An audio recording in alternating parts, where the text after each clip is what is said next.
कि एक वोटर भी अपने मताधिकार से वंचित नहीं हो, उनका दायित्व। लोक कल्याणकारी राज्य का मतलब क्या है? जनता को कम से कम परेशान। जो संवैधानिक दायित्व हर पॉलिटिकल पार्टी को बुला के हमेशा पूछता है इलेक्शन कमीशन, पूछा ही नहीं। ये तो इलेक्शन कमीशन का बात है, ये चीफ मिनिस्टर का कोई सरकारी काम तो है नहीं। नमस्कार, लाइव सिटीज देख रहे हैं आप। मैं हूं आपके साथ धीरज सिंह। बिहार के वोटर लिस्ट में एसआईआर के मुद्दे को लेकर पटना से लेकर दिल्ली तक लगातार हंगामा मचा हुआ है। हमारे साथ जेडीयू के वरिष्ठ सांसद गिरधारी यादव जी। सर, एसआईआर के मुद्दे पे पटना का विधानसभा हो या दिल्ली का संसद भवन, विपक्ष के लोग लगातार हंगामा कर रहे। पहले तो एसआईआर को जो मुद्दा है कैसे देखते हैं, जो बिहार में चुनाव आयोग द्वारा कराने का निर्णय लिया गया? ये हंगामा नहीं किया जा रहा है। जो हक है, जो वोटर का, मतदाता का संविधान में जो अधिकार दिया गया है उसके अनुसार लोग कर रहे हैं। किसी भी हालत में कोई मतदाता अपने मताधिकार से वंचित नहीं हो, उसको हर अपने मताधिकार का उपयोग करने का संविधान के द्वारा दिया गया है। और संविधान में समान वयस्क का मताधिकार का उपयोग है। इंग्लैंड और अमेरिका को वो सब लोगों को वोट देने का अधिकार लेने में बरसों लगे। आज़ादी के बाद हमारे देश के संविधान निर्माताओं ने कहा कि वो गरीब हो, अमीर हो, अगड़ा हो, पिछड़ा हो, अक़लियत हो, आदिवासी हो, शेड्यूल कास्ट हो, सब लोगों को समान मताधिकार मिलेगा, अमीर हो, गरीब हो, सबको। तो और उसमें एक बात संविधान सभा में ये बहस भी हुआ कि एक भूखे व्यक्ति के लिए एक वोट का क्या महत्व है। संविधान सभा में हर प्रकार का बहस हुआ। कहा गया कि नहीं, कोई सबका कोई मतलब नहीं है, हम समान मताधिकार देंगे। और हमारे देश के संविधान निर्माताओं ने समान वयस्क मताधिकार समान सबको वोट का अधिकार दिया गया है। ये दायित्व निर्वाचन आयोग भारत का है।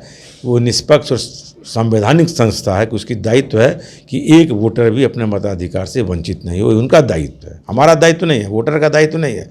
संविधान ने ये निर्वाचन आयोग जो कि एक संवैधानिक संस्था है उसको दायित्व दिया है कि आप एक भी मतदाता का नाम नहीं छूटे, एक गलत मतदाता का नाम नहीं जुड़े, ये उनका दायित्व है। लेकिन चुनाव आयोग तो लगातार कह रहा है कि जो बाहरी वोटर्स है उनको बाहर करना इस एसआईआर का मकसद है।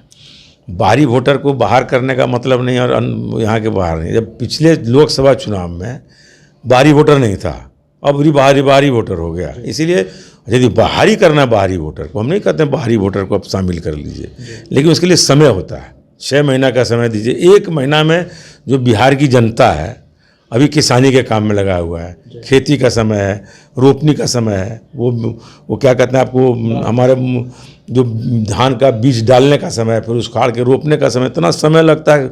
धान का खेती सबसे जटिल खेती है, बहुत मेहनत है उसमें। उस मेहनत का काम छोड़ के वो क्या करेगा? सब लोग लगा हुआ है। आप उसको कह रहे हैं, फोटो डालिए, दस्तखत करिए, वहाँ तो 1-1 सेकंड खेती में कीमती होता है। तो इतना लोग बाहर, लोग मजदूर है, वो कैसे आएगा? लाखों मजदूर बाहर है हमारे। इन सब समस्याओं को देखते हुए चुनाव आयोग को जब गर्मी का समय था उसमें करा लेते, कोई दिक्कत नहीं होता। अभी दिक्कत है, परेशानी है। लोक कल्याणकारी राज्य का मतलब क्या है? जनता को कम से कम परेशानी हो। तो फिर मतलब क्या रहेगा लोक कल्याणकारी राज्य का? महागठबंधन के लोग हो, तेजस्वी यादव हो, उनका कहना है कि खास तबके के लोगों का वोट काटने की कोशिश है एसआईआर के जरिए। तो आपको लगता है कि महागठबंधन के वोटर हो या खास तबके के वोटर लिस्ट से नाम हटाने? वोटर कोई तबका नहीं होता, सारा मतदाता एक समान है। इस देश में आप जाति, धर्म, संप्रदाय से अलग हट के वोट का अधिकार दिया गया है। उस जात के आधार पर, धर्म के आधार पर, संप्रदाय के आधार पर, दल के आधार पर ये कुछ नहीं होता।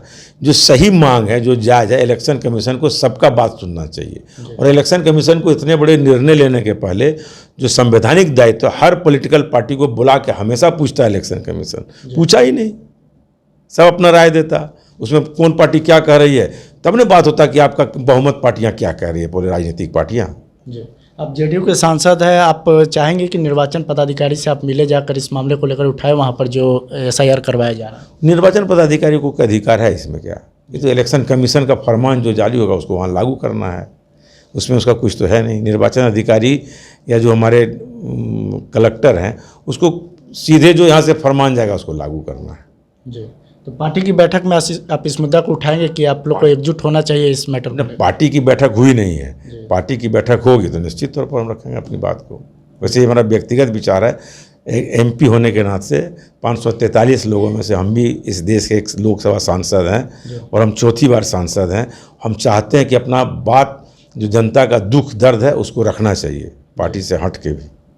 लेकिन अब लोग ये भी कह रहे हैं कि अब जेडीयू के सांसद हैं, एनडीए के सांसद हैं, और आपका जो रुख है वो महागठबंधन और एक तरीके से कहा जाए तो विपक्षी रुख है आप इस मामले पर। ऐसा कोई देखे, कोई किसी को बोले, हम तो जानते हैं एंटी डिफेक्शन बिल हम पढ़े हुए हैं, जी हमको बोलने का अधिकार है।